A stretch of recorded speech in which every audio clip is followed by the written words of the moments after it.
in Rouen and Caen, because it will be the best symbol of our common work together and the fact that we are totally committed to this work in common, hand in hand, to be sure that the United Kingdom and France will put their energy to build, let's say, a better place, a better world dedicated to these values. Thank you very much.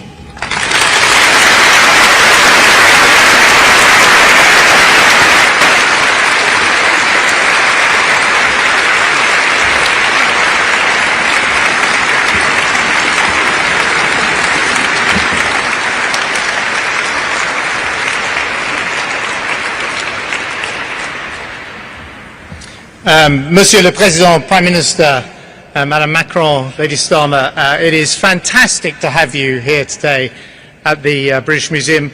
You know, in front of any other head of state in the world, we would say, welcome to the greatest museum in the world.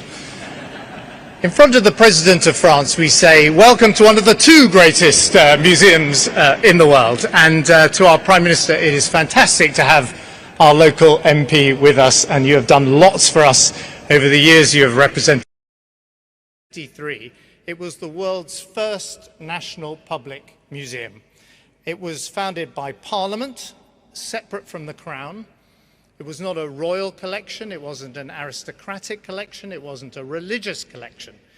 It was a collection owned by the public, for the public, open to all and free to all.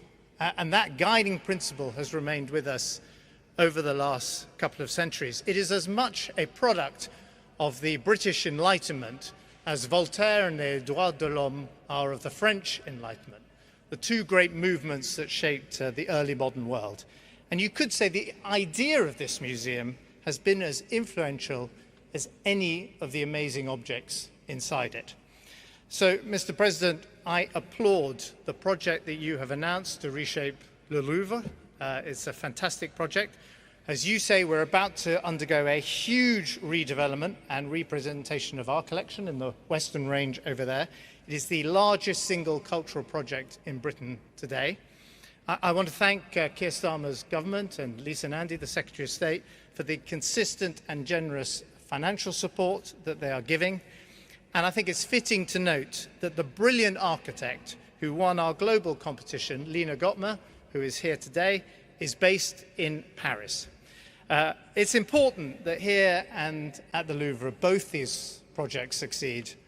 It is the point that the President was making about universalism, because in an age where there are so many forces that are seeking to divide us and tell us why we are different from our neighbour, these great universal museums remind us about what we share in common and what binds us.